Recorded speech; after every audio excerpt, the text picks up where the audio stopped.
Shalom y bienvenidos a V'ahavta Yisrael, una frase hebrea que significa amarás a Israel.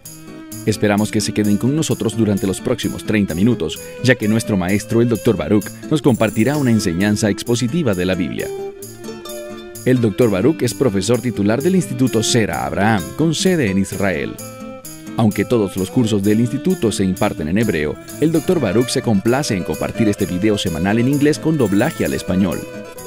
Para más información, por favor, visítenos en loveisrael.org. Aquí está Baruch y la lección de hoy. Hay dos cosas que cada persona necesita saber. ¿Y cuáles son? ¿Quién es el Mesías y qué ha hecho? Ahora, saber estas dos cosas cambiará nuestra vida y nos convertirá en personas con las que Dios estará complacido si respondemos a esas dos cosas correctamente. Y si no lo haces, si no entiendes quién es el Mesías y lo que Él ha hecho, y tú no has respondido correctamente, no importa lo que logras en tu vida. Puedes convertirte en un rey. Puedes convertirte en un campeón de negocios. Puedes cumplir todos tus sueños terrenales, pero eso no servirá de nada cuando Dios establezca su reino. Entonces, ¿qué vamos a hacer en esta serie? Estamos comenzando una nueva hoy en el libro de Hebreos. Ahora, hay dos cosas que quiero decir acerca de este libro de Hebreos. En primer lugar, nadie sabe a ciencia cierta quién lo escribió. Ahora, quizás en tu Biblia podría decir que fue escrito por San Pablo, pero no lo sabemos. Por lo general, cuando Pablo escribía una epístola, colocaba su nombre allí y había un formato que seguía. Y también tenían un vocabulario y estilos similares. Pero cuando observamos esta epístola a los hebreos, encontramos que está escrita de manera muy diferente a las demás epístolas de Pablo. Entonces, realmente no es importante quién escribió esta epístola, sino lo que escribieron en ella. Veremos que esta epístola cumple con esas cosas. Nos revela quién es el Mesías y lo que el Mesías ha hecho. Y nos da una herramienta muy importante para entender al Mesías. ¿Y cuál es esa herramienta? Es la palabra de Dios. Verás que el autor, cuando comienza a hablar sobre el Mesías, dice una y otra vez cómo lo que él revela se fundamenta en lo que los profetas, lo que los salmos, lo que la Torá dice. Por lo que podemos estar seguros de que en quien depositamos nuestra fe no es alguien imaginario, sino que es el cumplimiento de la palabra de Dios. El libro de Hebreos es vital para que entendamos la verdad del Mesías, para que podamos responder a ella de una manera que sea agradable a Dios y que sea una bendición eterna para ti y para mí. Entonces, dicho esto, toma tu Biblia, ábrela en la epístola a los Hebreos, el libro de Hebreos y el capítulo 1. Ahora, lo que vamos a hacer durante los próximos meses es repasar esta epístola como siempre lo hemos hecho, capítulo por capítulo, verso por verso, palabra por palabra, para que podamos entender la revelación de Dios para nosotros y siempre con el propósito de aplicarlo a nuestra vida. Vamos a empezar.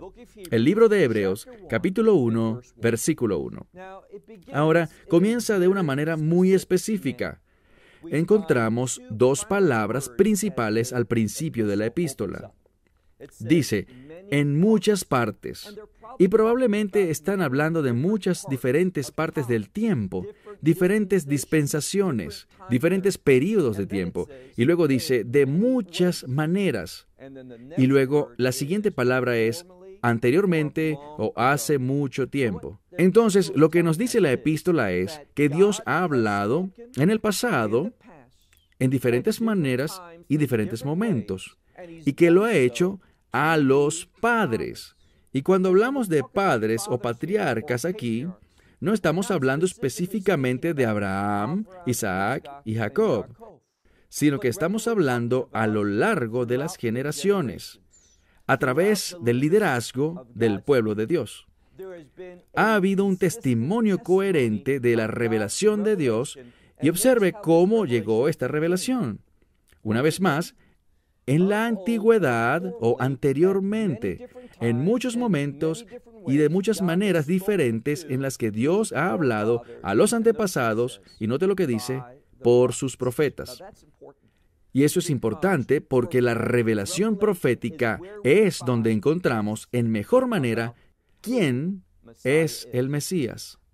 La profecía es vital si vamos a poder responder a la verdad de Dios de una manera que sea agradable, de una manera que glorifique a nuestro Dios. Pero note lo que dice aquí. En el pasado, en diferentes momentos y formas diferentes, Dios ha hablado a nuestros antepasados. Pero dice, en estos últimos días nos ha hablado por un hijo. Ahora, cuando miras esta escritura, vemos algo. Vemos que hay una correlación entre la profecía y el hijo, es decir, el Hijo de Dios, Yeshua el Mesías.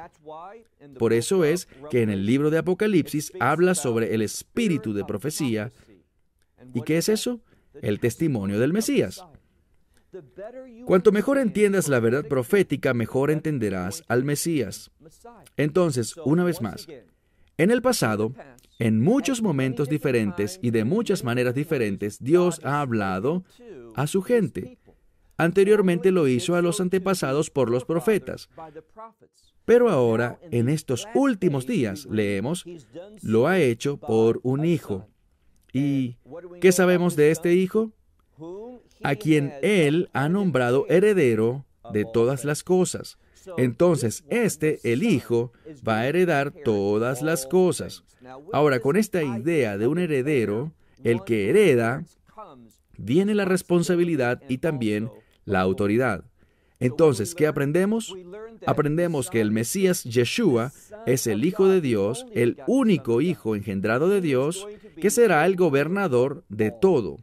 Él tiene absoluta autoridad sobre el reino. Entonces, cuando dice va a heredar todo, está hablando de una herencia de reino. ¿Qué más hace Él? Bueno, una vez más, una de las cosas principales que queremos aprender en este libro no es solo quién es el Mesías, sino también lo que Él ha hecho, y lo primero que vemos aquí es que este es quien Dios ha nombrado heredero y por quien todas las cosas, quiere decir todo el mundo, fue hecho. Ahora, la palabra aquí para el mundo está en plural. Al hablar de todas las galaxias, todo lo que se creó fue creado por el Hijo, es decir, Yeshua el Mesías. Entonces, Él es el Creador. Y por cierto, en la epístola a los Colosenses, en el capítulo 1, vemos esa misma verdad, que no fue Dios el Padre quien creó, sino más bien Dios el Hijo. Él es el creador de todo, y vamos a ver que nos lo dicen no solo una vez, sino varias veces a lo largo de esta epístola, que el Mesías, Yeshua, es el creador. No solo creó todo, sino que puso todo en orden. Así que, una vez más, Él es quien heredará todas las cosas, y por medio de quien también se hicieron los mundos. ¿Y quién es? Y esto es muy importante, porque no solo hemos visto una de las cosas que ha hecho. Él es el creador, pero ahora queremos centrarnos más en quién es Él. ¿Y qué dice la Escritura? Bueno, muy importante. Leemos aquí que Él es el brillo. Y esta palabra, bueno, está en griego, pero la palabra paralela hebrea sería Zohar. Significa brillante. Pero también hay una conexión entre este concepto de brillar o el brillo y también revelación. Además, leemos aquí que Él es la imagen expresa, por lo que expresa perfectamente la mismísima, muchas veces decimos la esencia o la sustancia misma. Es la verdad fundamental. Viene de una palabra griega, en realidad de dos. La primera es pararse sobre y la segunda es solo eso, sobre. Entonces, Él es el fundamento, la esencia misma de Dios. ¿Qué es lo que Él hace? Bueno, sigue leyendo. Dice, y Él manifiesta todas las cosas, habiendo manifestado todas las cosas por el poder de su palabra. Ahora, esto claramente apoya lo que vemos en el libro de Génesis. Si vinieras de un trasfondo rabínico, te darías cuenta de que cuando miras al libro de Génesis y el primer capítulo, vemos que Dios creó los cielos y la tierra, pero no estaban en una forma agradable. Estaban vacíos, nulos o sin forma. Muchas veces cuando hablo de esa descripción, significa que no estaban en orden. ¿Y cómo pusieron las cosas en orden? Bueno, cuando continuamos en el libro de Génesis, vemos que Dios habló. Él habló las cosas a la perfección, según su voluntad, y una de las cosas de las que aprendemos es simplemente esto, que es a través de la palabra de Dios, tanto la palabra hablada, si volvemos a Génesis, y ahora para nosotros la palabra escrita, la escritura, la Biblia, que encontramos que la voluntad de Dios está teniendo efecto, siendo una realidad. Entonces, de la misma manera que este mundo necesitaba que el Mesías hablara y ordenara que las cosas tomaran su forma apropiada, de esa misma manera, usted y yo dependemos de la palabra de Dios si vamos a convertirnos en las personas que Dios quiere que seamos, si nuestras vidas van a reflejar su gloria, su voluntad. Así que, una vez más, leemos aquí que Él es la imagen expresa de la esencia misma. Su esencia significa la esencia de Dios y que manifiesta todas las cosas por el poder de su palabra. Y luego notamos otra cosa. Cuando estamos hablando de orden, volvemos a Génesis, Él habló las cosas en el orden de Dios. ¿Y qué es lo siguiente que aprendemos sobre el Mesías aquí? ¿Su trabajo? Bueno, sigamos leyendo. Dice así. Y por Él, ¿qué hizo? Por Él, habiendo, y la palabra aquí es limpiar, habiéndonos limpiado de nuestros pecados. Entonces, lo primero que vemos aquí, y esta es una relación muy importante, vemos cómo la creación y nuestra condición espiritual están vinculadas entre sí. ¿Y por qué es eso? De la misma manera que el Mesías Yeshua no solo creó todas las cosas, sino que puso las cosas en el orden de Dios, y de la misma manera, ¿acaso no fuimos nosotros creados? Cuando entramos en este mundo, nos manchamos con el pecado. Esto se debe a ese primer pecado que tuvo lugar en el huerto del Edén. Todos lo sabemos, que la humanidad quedó fuera de comunicación con Dios. Estábamos rotos, quebrantados. En lugar de ser los que experimentarían a Dios por la eternidad, esa posibilidad se vio frustrada por el pecado. Pero el Mesías fue enviado a este mundo y de la misma manera que trajo el orden de Dios, trajo la voluntad de Dios para una creación que estaba vacía, nula y sin forma. Él puede traer el orden de Dios a tu vida. Tú, que puedes sentirte vacío, nulo, fuera de orden, sin entender por qué estás aquí, sin encontrar esa paz interior, esa alegría, ese contentamiento, Dios envió a su Hijo al mundo para traer sanidad. ¿Y dónde comienza esa sanación? Y aquí está lo importante, comienza con el perdón de los pecados. Entonces, de la misma manera en que Dios, a través del Mesías, trajo orden a este mundo, Él puede traer orden y sanación a tu vida. Entonces, leemos que por medio de Él, después de limpiarnos, haciéndonos limpios de nuestros pecados, ¿qué hizo Él? Bueno, la última mitad del versículo 3 dice que se sentó a la diestra de la majestad en las alturas. Ahora, nuevamente, aquí el autor quiere decirnos más y más sobre el Mesías, para que podamos comprender quién es, qué ha hecho y cómo debería impactar nuestra vida. Entonces, a medida que avanzamos, vemos algo más, que éste, siendo mucho más grande que los ángeles, quienes eran diferentes, y haciendo referencia a que Él es diferente, ahora, en la mayoría de las traducciones al inglés, toman esta frase e incorporan el concepto de excelencia. Y eso está bien, y lo aplican a donde vamos, porque esta persona diferente, leemos que heredó un nombre. La mayoría de las veces leemos que heredó un nombre más excelente. Pero el problema es que cuando miramos literalmente el texto griego, lo que enfatiza es que Él es diferente. Ahora, ¿es diferente de una manera excelente? Sí lo es. Él es diferente a los ángeles, Él es diferente a ti y a mí, Él es único. Es por eso que vamos a ver que Él es el único Hijo engendrado. Pero la palabra aquí es donde obtenemos la palabra inglesa para ser diferente, ser único, apartado. Y la enseñanza clara es que Él es superior y más excelente que todas las cosas. Pero observa esta última parte. Él es diferente de ellos, de los ángeles, y dice que heredó un nombre. Ahora, cuando escucho que Él heredó un nombre, ¿sabe lo que me viene a la mente? Filipenses capítulo 2, donde se nos dice, y es Pablo quien escribe aquí, y él dice en Filipenses 2, que al Mesías se le dio un nombre sobre todo nombre, que con ese nombre, y está hablando de su señorío, a ese nombre todas las rodillas van a doblarse, toda lengua confesará para la gloria de Dios, y ese nombre es el Señor. Entonces aquí solo se enfatiza esa misma verdad bíblica de que Él es más grande que los ángeles, que es diferente de ellos y que heredó un nombre. Mira ahora el versículo 5. ¿Por cuál de los ángeles dijo alguna vez? Entonces, nuevamente, quiero decir, miramos y vemos ángeles por encima de nosotros, lo que significa que son seres espirituales más elevados, son únicos, tienen una conexión con el reino celestial y no solo con el reino terrenal. Su lugar está allí, vienen a ministrar aquí, pero están conectados a los cielos como nosotros estamos conectados a la tierra. Él quiere enseñarnos que el Mesías es muy superior a los ángeles. ¿Y cómo va a hacer eso? Al enseñarnos lo que dice la Escritura.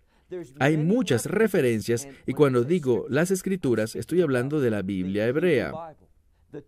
El Tanaj, el Antiguo Testamento, como se le conoce comúnmente. Entonces aquí va a comenzar a enseñarnos las Escrituras con respecto a lo que dice la palabra de Dios al respecto del Mesías. Lo primero que leemos aquí es que el Mesías es diferente, es decir, es único, diferente de los ángeles, porque nunca dijo acerca de los ángeles. Y mira ahora, segunda parte del versículo 5, mi hijo eres tú. Ahora, lo estoy traduciendo literalmente en el orden del texto griego, y lo que se enfatiza en el orden de las palabras denota énfasis en el idioma griego. Entonces, lo primero y más importante es que Él es, y Dios está hablando, Él es mi Hijo. Entonces, a ninguno de los ángeles jamás le dijo, porque el Mesías no es un ángel, el Mesías es eterno. Nunca hubo un momento en que no existiera. Pero ¿por qué esta correlación entre el Mesías y los ángeles si no es un ángel?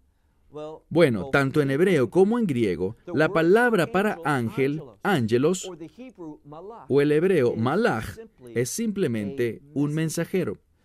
Entonces, Mesías, aunque no es un ángel en el sentido en el que lo pensamos, sabemos que el Mesías es eterno, es el único Hijo de Dios, nunca hubo un tiempo en el que no existiera, pero también es un mensajero.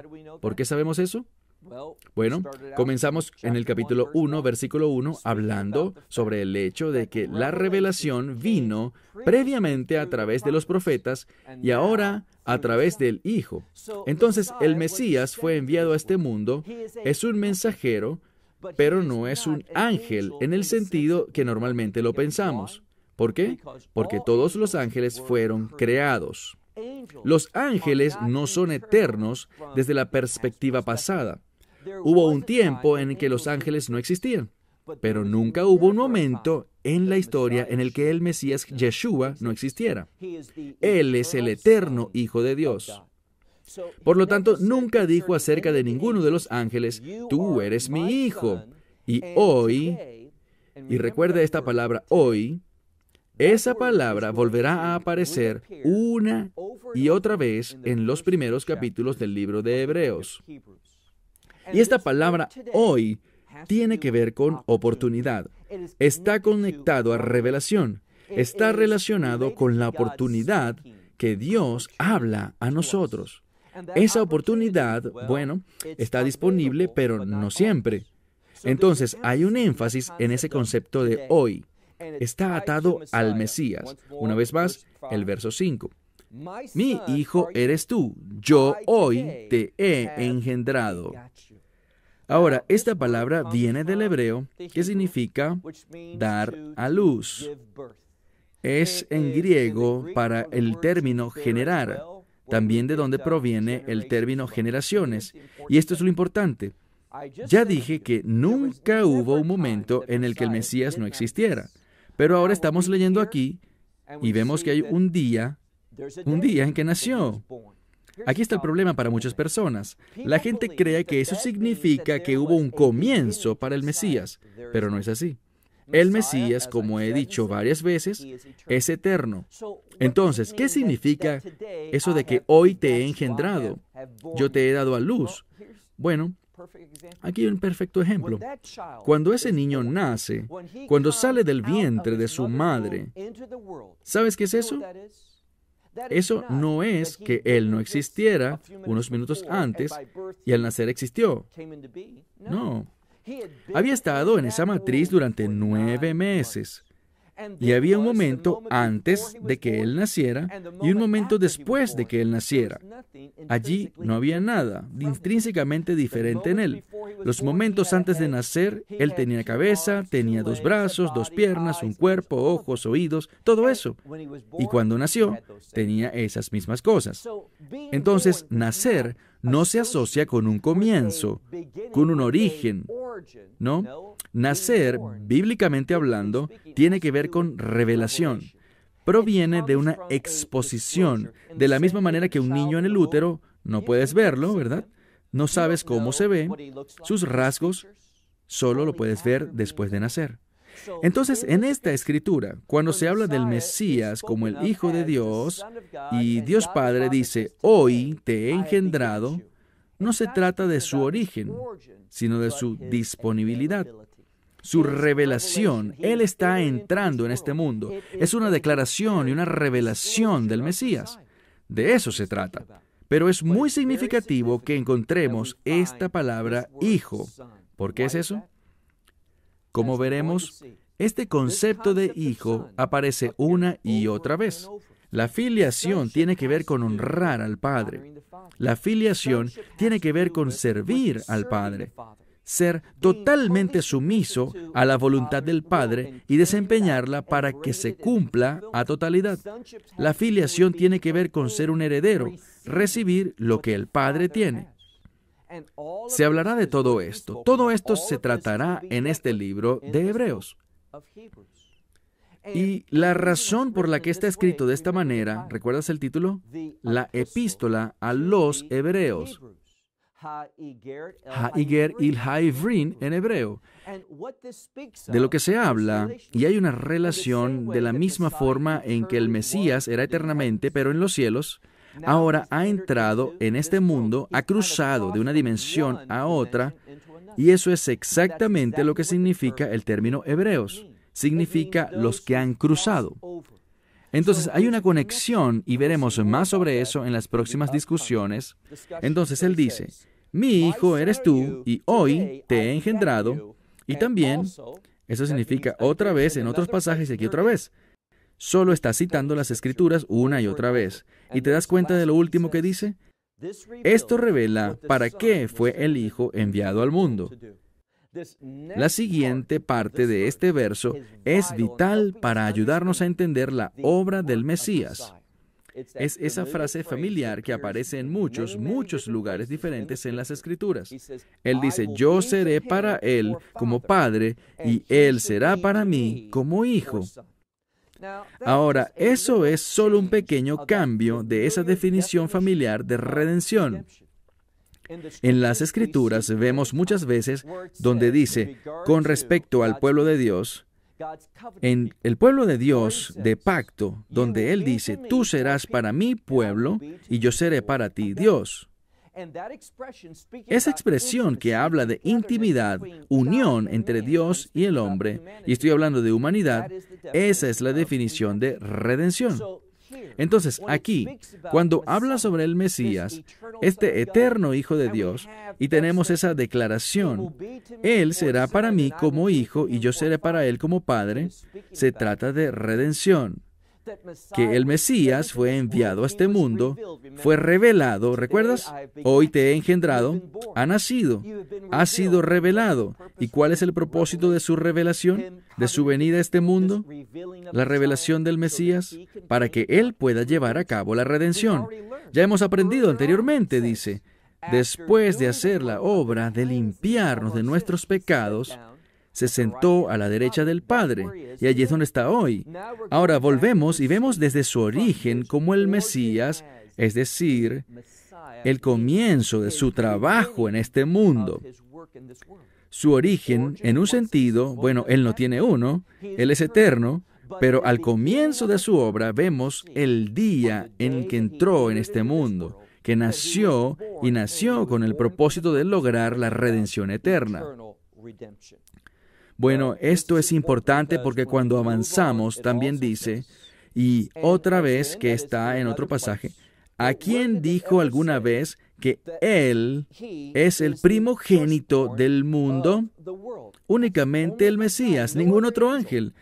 Él no es un ángel, Él no fue creado, pero en ningún caso encontramos a ningún otro mensajero, uno que Dios envió, que Él llame su primogénito o su único hijo engendrado, y que vino a este mundo, y noten lo que dice, y que todos los ángeles de Dios lo adoren.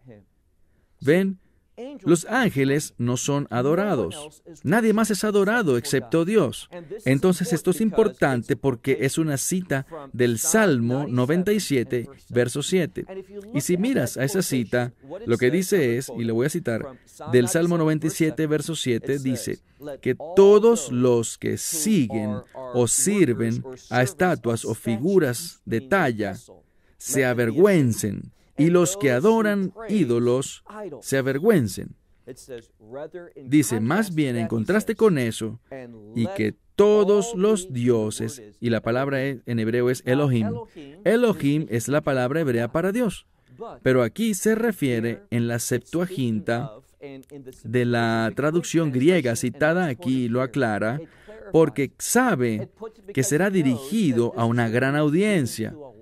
Aquí dice que todos los ángeles de Dios lo adoren a Él.